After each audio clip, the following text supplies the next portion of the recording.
غنیۃ الطالبین کے اندر حضرت پیران پیر شیخ عبد القادر جیلانی رحمۃ اللہ تعالی علیہ آپ کہتے ہیں کہ جو بندہ ماہ رمضان المبارک کا ادب و احترام کرے،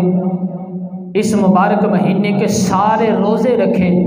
اس کے اندر تسبیح و تحلیل کرے، اللہ تبارک و تعالیٰ کی عبادت و ریاضت کرے، اللہ تبارک و تعالیٰ اس بندے کے گناہوں کو اس طرح جلا دے گا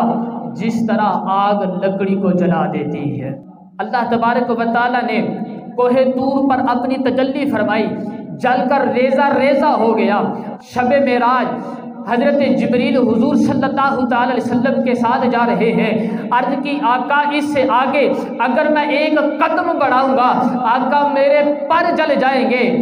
شاعر کہتا ہے اس سے آگے جائیں تو جل جائیں پر جبریل کے، اس سے آگے جانا دیکھا آپ کی نالین کا۔ رمضان رمض سے نکلا ہے،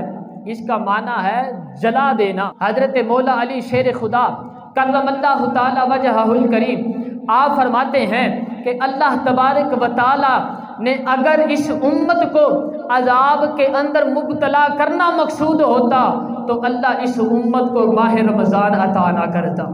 ڈر تھا کہ اس یہاں کی سزا اب ہوگی یا روز جزا، دی ان کی رحمت نے یہ صدا، یہ بھی نہیں وہ بھی